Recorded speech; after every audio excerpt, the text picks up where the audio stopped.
Ku percaya mujizat. Saya yakin Tuhan menyediakan sebuah mujizat untuk setiap Anda. Apakah terlalu berani untuk saya percaya yang begitu? Kalau kita sekarang adakan saat teduh, mending saya percaya daripada bimbang. Kalau masuk hadirat Tuhan itu, lebih baik kita percaya dulu, dikoreksi kemudian. Daripada bimbang dan ragu, dan tidak memperoleh apa-apa di dalam hadirat Allah. Bukan berarti kalau kita menghampiri Tuhan itu selalu motivasi sesuatu. Selalu minta-minta. Bukan.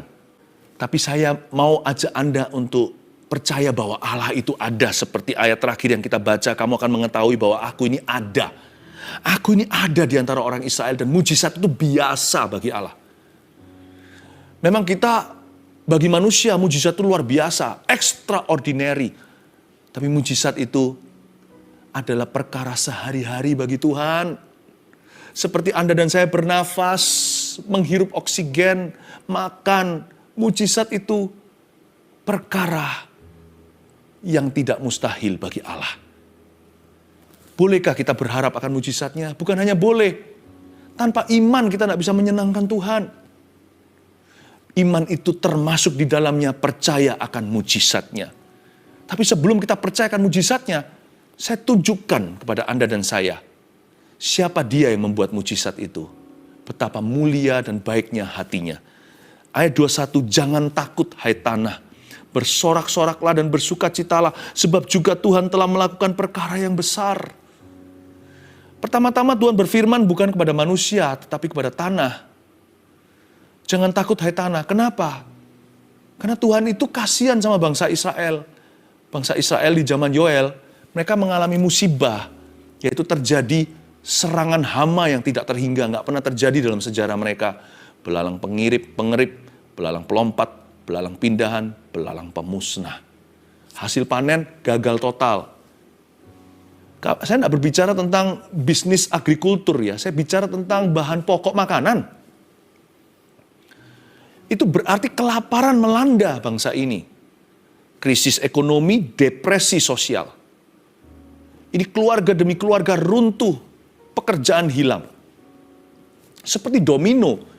Kelihatannya hanya belalang datang. Tapi kutuk memenuhi seluruh negeri.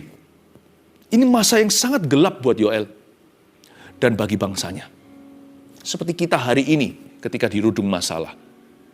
Tapi kenapa Tuhan berfirman ke tanah, kok nggak berfirman ke bangsa Israel? Tuhan ingin menunjukkan betapa baik hatinya supaya kita tidak taruh rasa curiga dan berpikiran negatif tentang Tuhan kita.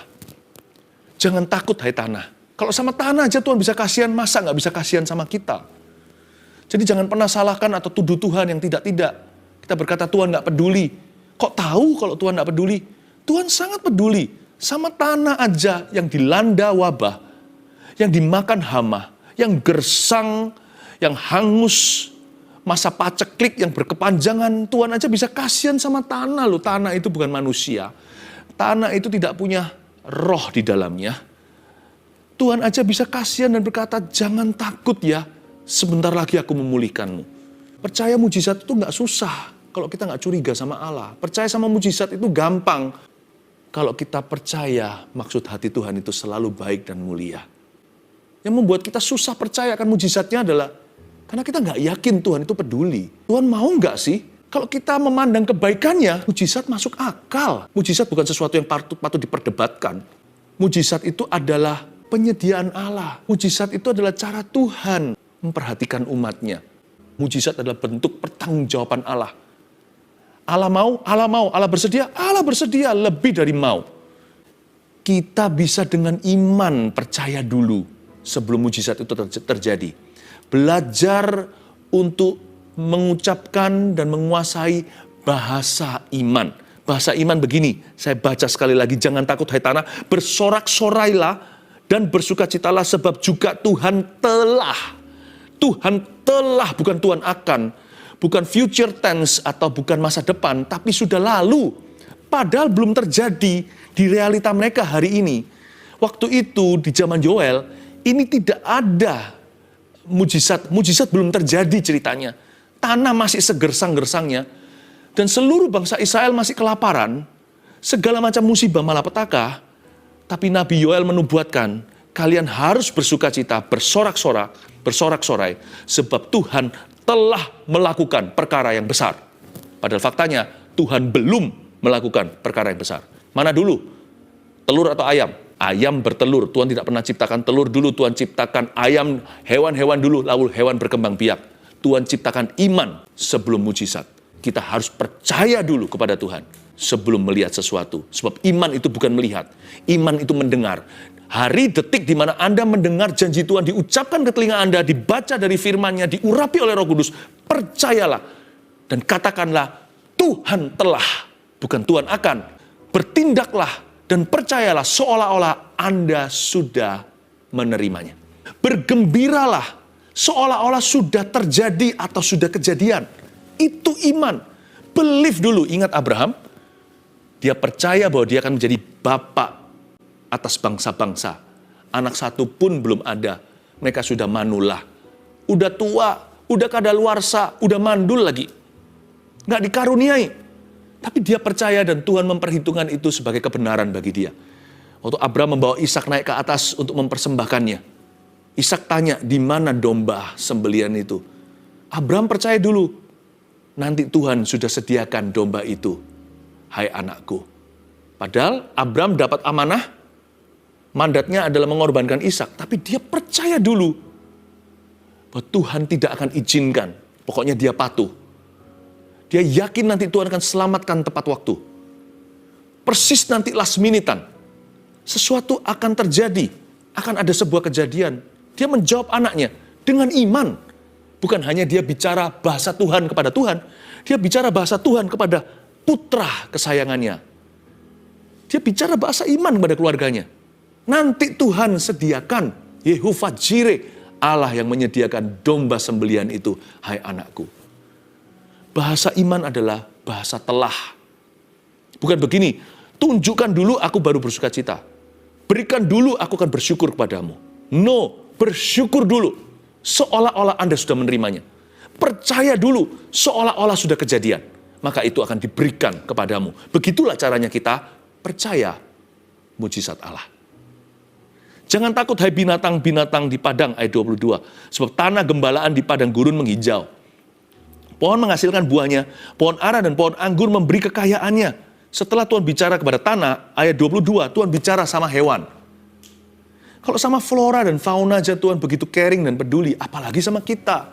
Dua ayat ini menurut saya adalah trailernya. Kalau kita mau lihat movie atau lihat satu bioskop gitu, filmnya belum datang, tapi sudah ada previewnya. Nah ini dia, ayat 21 dan 22 itu mencerminkan kasih Tuhan. Kalau sama tanah dan binatang, sama tumbuh-tumbuhan dan hewan aja Tuhan itu penuh sayang. Apalagi sama ciptaannya yang termulia. Apalagi sama manusia. Sebab manusia itu punya roh Allah. Dihembusi oleh roh Tuhan.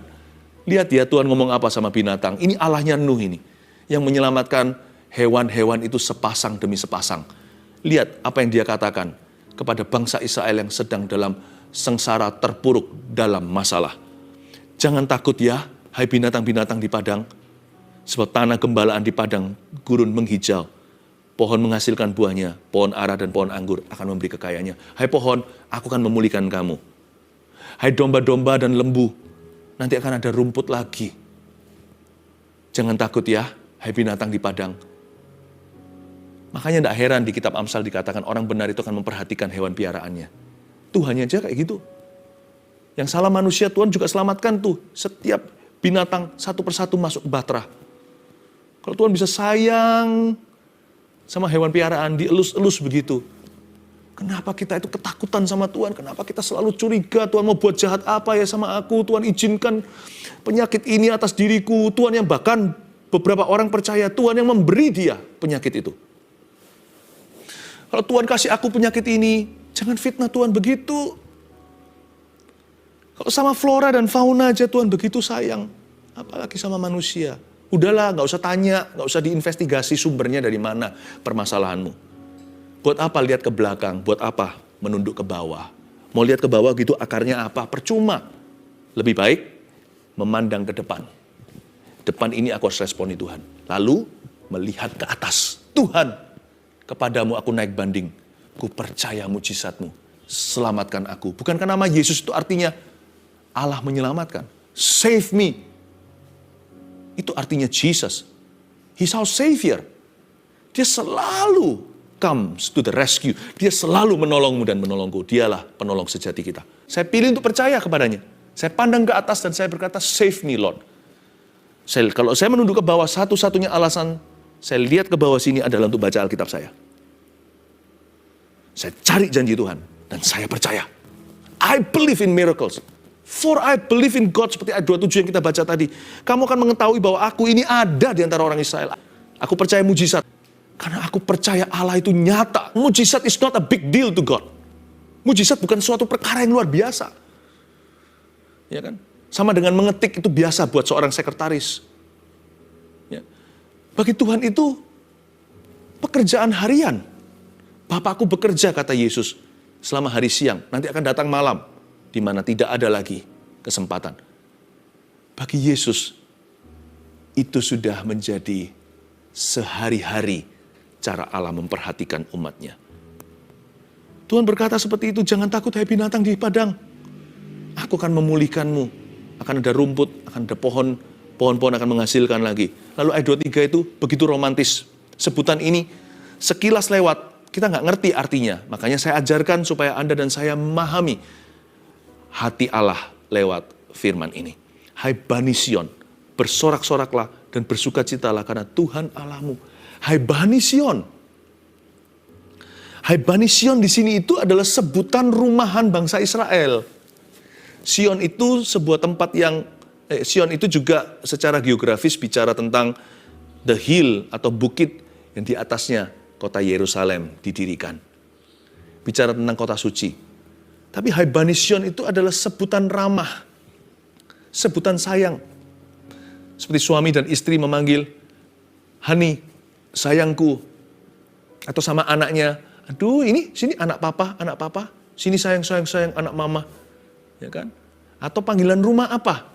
Aduh ini, nggak tahu ya panggilan rumah ada. Macam-macam lah, setiap budayaan, setiap dialek, setiap daerah ada. Ya. Dan Tuhan memanggil Hai Bani Sion. Itu panggilan Bapak kepada anak. Bersorak-soraklah dan bersukacitalah karena Tuhan Allahmu. Sebelum kamu lihat mujizatku, lihatlah hatiku.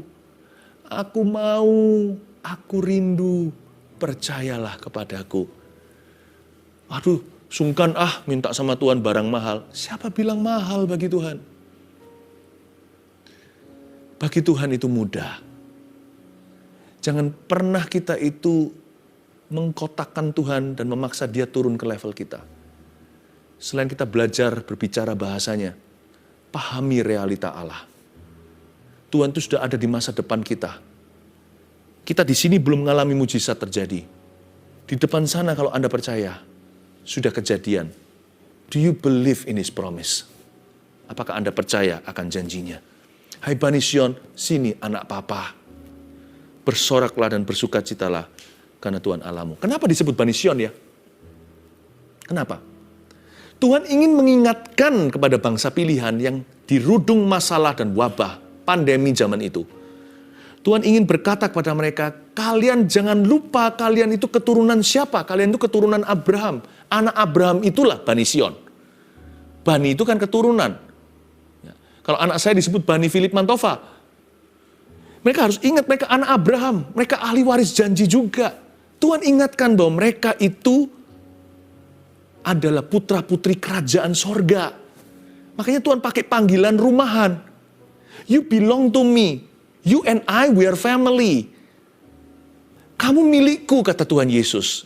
Tuhan Yesus ngomong begini sama Anda sekarang, engkau milikku, engkau dan aku itu keluarga. Kita itu orang sendiri. Kau orang rumahanku. Engkau family. Hai Bani Sion. Bersorak-sorak dan bersukacitalah karena Tuhan Allahmu. Sebelum kita percayakan mujizatnya, percayalah bahwa Tuhan adalah Bapa yang peduli, Juru Selamat yang mampu. Sebab telah diberikannya kepadamu hujan pada awal musim dengan adilnya dan diturunkannya kepadamu hujan. Hujan pada awal dan hujan pada akhir musim seperti dahulu. Sekali lagi Nabi Yoel mengajarkan kepada kita bahasa iman. sebab telah diberikannya kepadamu. Padahal faktanya waktu bangsa Israel menerima nubuatan ini, mereka masih di dalam padang gurun, masih di dalam masa paceklik berkepanjangan. Tapi Tuhan berkata melalui nabinya, sebab telah diberikannya. Mungkin ketika firman ini diberikan, belum akhir tahun. Mungkin masih bulan-bulan awal. Hujan pada awal musim itu sekitar bulan Maret dan April. Hujan pada akhir musim di Israel situ adalah September dan Oktober. Saya nggak tahu mereka mengalami wabah ini bulan apa ketika nubuatan ini diberikan. Tapi mereka sudah mengalami masa susah berkepanjangan. Krisis demi krisis menerpa mereka. Apa boleh buat? Panen gagal. Semua lo gagal. Dan ini pasti banyak orang yang kelaparan, mati, kena disease atau kena penyakit. Dan Tuhan berkata lewat Yoel, sebab Tuhan tidak berkata sebab akan diberikan kepadamu hujan awal dan hujan akhir. Tuhan berkata sebab telah diberikan kepadamu, seolah-olah sudah terjadi. Seolah-olah mereka sudah menerima. Kalau kita mau mengalami apa yang Tuhan sediakan bagi kita, maka kita harus masuk ke realita Allah. Satu-satunya jalan masuk pada kasih karunia Roma 5 adalah iman. Dan iman itu bukan melihat dulu baru percaya. Iman itu percaya karena mendengar. Melihat kemudian. Makanya Yesus berkata kepada orang yang meminta kesembuhan padanya, Tuhan berkata, terjadilah sesuai dengan imanmu. Iman dulu, baru kejadian. Iman dulu, baru keluaran. Ya seperti kitab-kitab di perjanjian lama, kejadian keluaran. Setelah kita beriman, dengan sungguh-sungguh, kita di-usher masuk dalam realita Tuhan. Jadi di hati kita tuh dipenuhi dengan sebuah new reality. Seperti ada sebuah fakta yang sorgawi. Padahal aku di sini belum mengalami mujizat itu, hatiku percaya aku sudah menerimanya. Maka itu diberikan kepadaku. Makanya Yesus berkata kepada kita seperti ini. Jikalau engkau mengatakan sesuatu, kalau kamu tidak ragu akan perkataanmu sendiri. Namun percaya bahwa engkau telah menerimanya, maka niscaya itu akan diberikan kepadamu tepat pada waktunya. Tentunya kita tidak bisa memanipulasi Tuhan. Iman itu bisa di-abuse atau bisa disalahgunakan. Saya sangat memahami itu. Yang saya sampaikan ini bukan semacam faith movement atau gerakan iman, bukan. Iman kita bukan pada iman loh ya. Iman kita adalah pada Tuhan dan pada firman ya. Iman pada iman itu begini, saya tutup mata nih, pikirkan mobil mewah. Aku percaya, aku telah menerima mobil ini. Aku percaya, aku beriman, dia masuk dalam realita hidupku. Aku percaya Tuhan sudah memberikan, aku sudah menerimanya, seolah-olah sudah terjadi dan sudah kejadian. Bim salah bim, buka mata, tiba-tiba ada mobil mewah. Itu halusinasi namanya. Iman kita bukan pada iman ya. I'm not having faith in faith. And I'm not teaching you to have faith in faith. Ya. Nanti kita jadi orang yang gegabah, ngawur, tersesat. Lautan atau sungai lagi pasang, kita mau jalan di atas air. Aku beriman. Iman itu bukan main percaya-percayaan, menguji nyali, mencobai Tuhan. Pertanyaannya, bisa nggak kalau kita jalan di atas air? Bisa. Tapi pertanyaan untuk apa? Andai kata kalau ada suatu keperluan yang mendesak, satu-satunya jalan ke sana itu hanya berjalan di atas air gitu. Seperti Yesus mau menolong murid-murid Yesus yang sedang terkatung-katung di tengah lautan sudah 9 jam. Mereka hampir binasa karena badai taufan.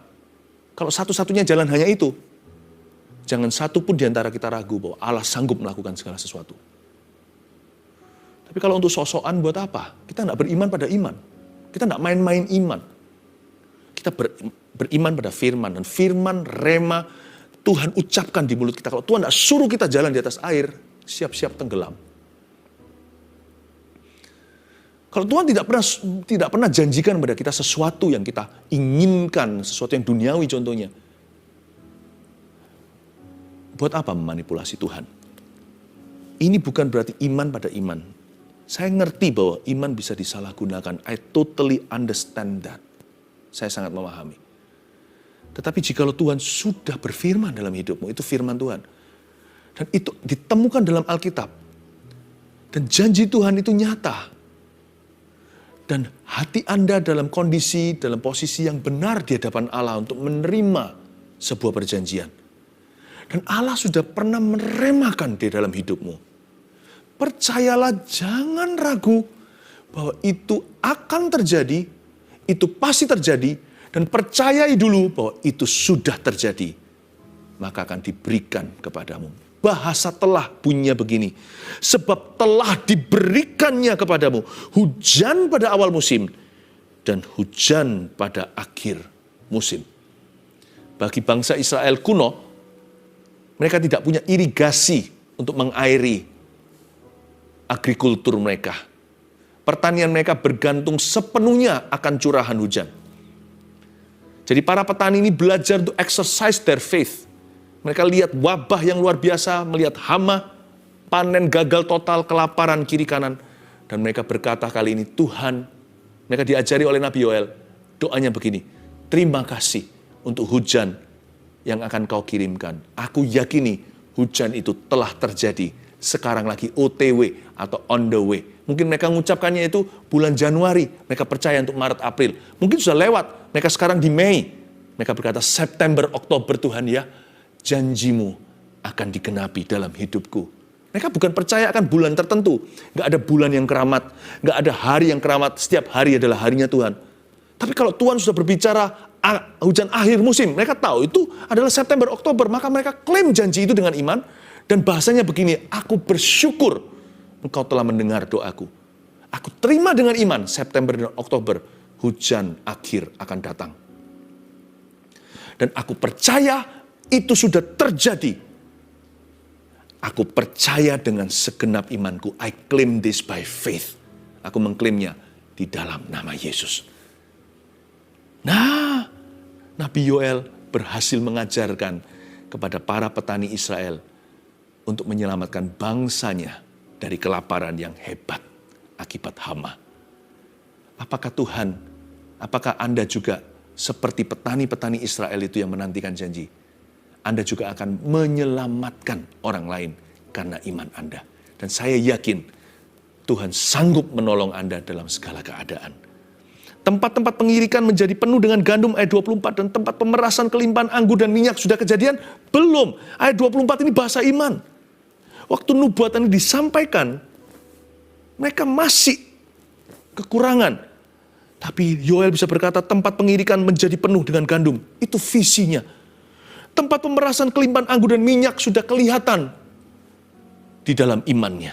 Aku akan memulihkan kepadamu tahun-tahun yang hasilnya dimakan habis oleh belalang pindahan, belalang pelompat, belalang pelahap, dan belalang pengerip. Tentaraku yang besar yang kukirim ke antara kamu. Iman itu mengalahkan putus asa. Dia berkata, tahun-tahun di belakang yang habis dimakan hama.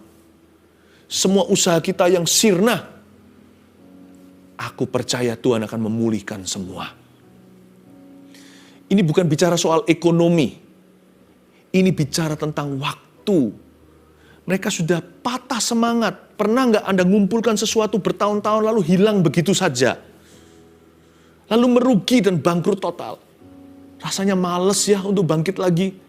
10 tahun loh. 10 tahun bukan waktu yang singkat, waktu yang lama itu. Tapi kalau Anda beriman pada Tuhan, Anda akan bangkit kembali. Anda akan membangun di atas reruntuhan itu. Dan dengan yakin percaya bahwa Tuhan sanggup memulihkan tahun-tahun yang hilang. Kalau dulu Anda kumpulkan 10 tahun, dengan Tuhan kali ini, Tuhan bisa beri percepatan. Asal Anda beriman, percaya mujizat itu juga pemulihan waktu. Memang waktu yang sudah lewat nggak bisa kembali sih. Kita nggak bisa kembali lagi ke tahun 1900. Kita sekarang sudah di 2000 sekian puluh. Tetapi kalau kita bisa beriman pada Tuhan mulai hari ini dan seterusnya, waktu di depan itu akan terjadi percepatan. Akan terjadi akselerasi dari Tuhan. Akan terjadi pemulihan. Apa yang Anda kumpulkan 10 tahun, masa Tuhan nggak bisa bersama dengan Anda bangun kembali dalam 10 bulan? 10 bulan, 10 hari bahkan. 10 menit kalau perlu, 10 detik juga. Bagi Tuhan, tiada yang mustahil. Aku akan memulihkan kepadamu tahun-tahun yang hasilnya dimakan habis oleh belalang pindahan. Tapi aku sudah tua, Pastor Philip. Mana bisa dipakai sama Tuhan? Anak-anak muda itu loh, bertobatnya muda-mudi, masih banyak waktunya. Ya betul. Tapi pernah Anda pikir nggak? Anda bangun lebih pagi daripada muda-mudi. Mereka mungkin bisa masih punya puluhan tahun ke depan. Jika Anda merasa diri sudah manula, umur 60 tahun ke atas, mungkin waktunya sudah tinggal seperempat. Atau waktunya sudah tinggal sedikit, usia Anda semakin singkat.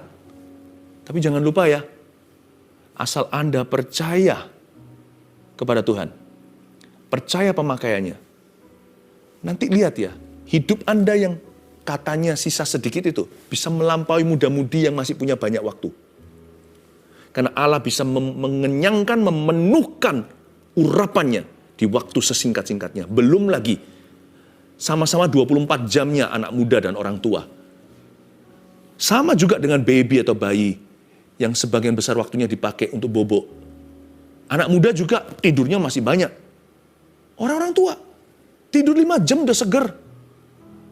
6 jam sudah maksimal. Sama 24 jamnya. Setiap hari Anda yang manula hidup lebih lama daripada orang-orang muda. Gunakan waktumu. Ayo lari. Musa dipakai Tuhan umur berapa? Abraham umur berapa terima janji? Angkat tanganmu dan berkata, pakailah aku Tuhan. Aku tidak mau kalah sama muda-mudi. Waktuku lebih singkat, tapi hariku lebih panjang. Use me.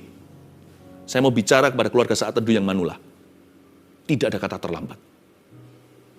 Sama-sama kita mencapai garis finish ya, dengan gilang gemilang. Itu dia. Maka kamu akan makan banyak-banyak, ayat 26, dikenyangkan sama Tuhan dan menjadi kenyang. Dan kamu akan memuji-muji nama Tuhan Allahmu yang telah memperlakukan kamu dengan ajaib. Dan umatku tidak akan menjadi malu lagi untuk selama-lamanya. Lihat itu. Janji Tuhan adalah kamu akan makan banyak-banyak, menjadi kenyang. Kamu akan memuji-muji nama Tuhan Allahmu. Tuhan penuhkan di waktu sesingkat-singkatnya. Itulah mujizat. Mujizat itu nggak pakai prosesnya manusia. Kalau yang proses itu namanya iman, memang harus diproses. Tapi ketika mujizat terjadi, mujizat itu adalah bypassnya Tuhan. Makanya ada orang yang sembuh seketika, instant healing namanya. Ada orang yang tiba-tiba diubah kondisinya. Ini bukan magic show, tapi mujizat Tuhan memang tidak bisa ditemukan metode dan teorinya. Dan biasanya juga tidak melewati waktu manusia. Tapi dia terjadinya seketika. Orang biasanya harus terapi, tiba-tiba orang itu berjalan. Harusnya di kemoterapi, baru 3 kali di kemoterapi, kankernya, selnya tidak ditemukan sama sekali, atau bahkan belum diobati. Tuhan itu ajaib. 3 poin sederhana untuk review apa yang kita pelajari hari ini. Yang pertama, percayalah seolah sudah terjadi. Itulah ku percaya mujizat. Percaya dulu, kuasai bahasa telah.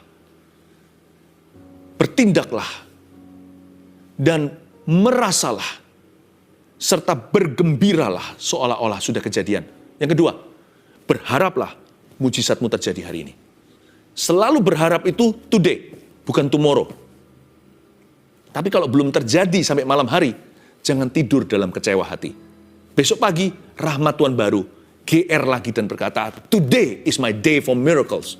Hari ini adalah hari di mana Tuhan akan promosikan aku.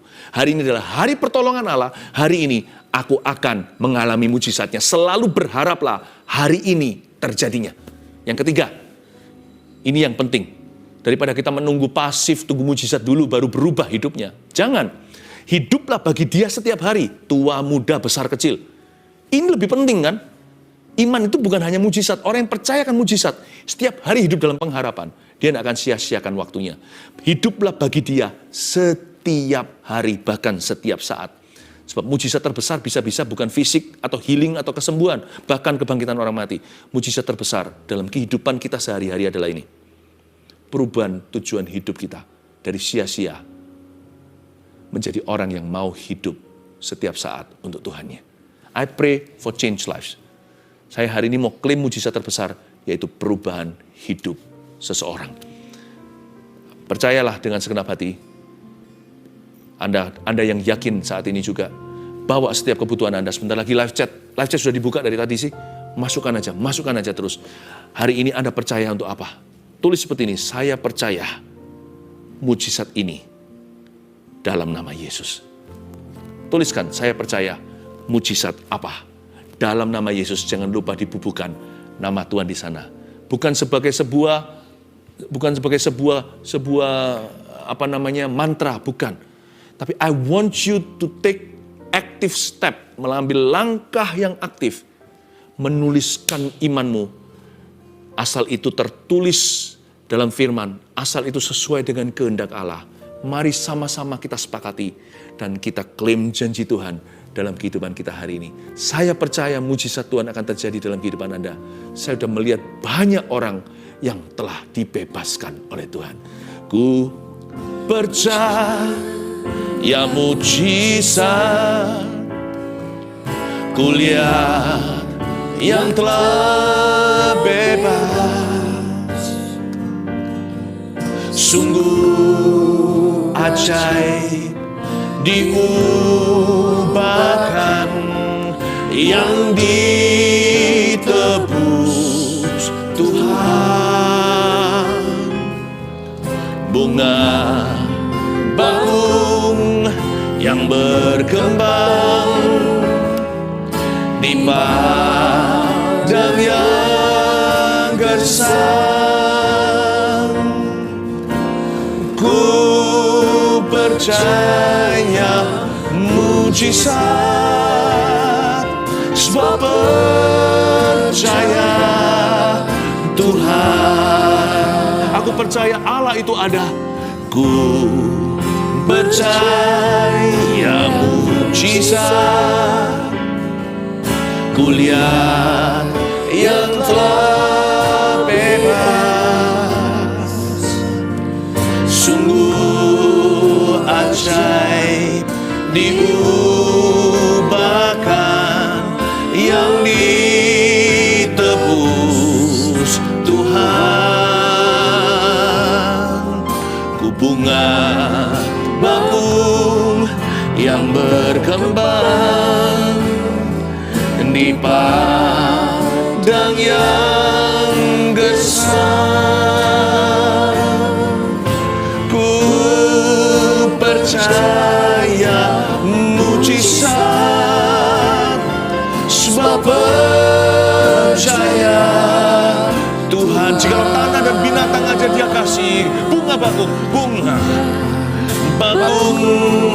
yang berkembang di padang yang gersang. Ku percaya mujizat, sebab percaya Tuhan. Saya akan pakai iman saya secara garang untuk Anda. Kita tidak beriman dalam iman ya, kita beriman pada firman. Asal itu ada dalam firman Tuhan. Dan asal itu kehendak Tuhan. Saya yakin pasti akan kejadian. Tuliskan, saya percaya mujizat apa? Dalam nama Yesus, amin.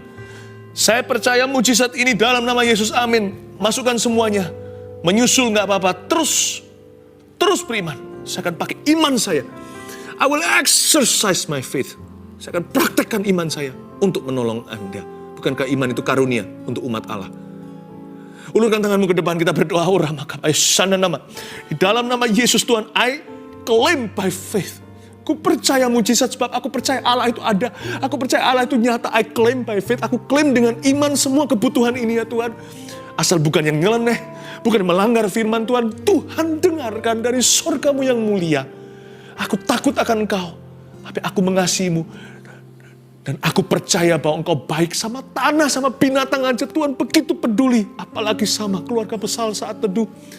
Dan khususnya jiwa-jiwa yang baru. Tuhan jamah mereka di dalam nama Yesus. I speak by faith to bless your life with these miracles. Terimalah mujizat Tuhan dalam nama Yesus Kristus. Haleluya. Ku percaya mujizat, sebab percaya Tuhan. Ku percaya mujizat, ku percaya mujizat,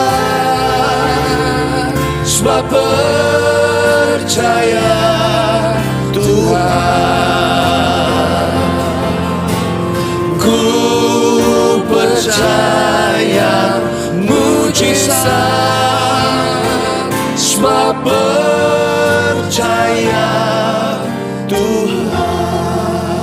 Mari terima berkat dari Allah Bapa sambil kita mengangkat tangan, kasih karunia dari Tuhan Yesus, pengurapan dari Roh Kudus yang telah bekerja di saat teduh hari ini.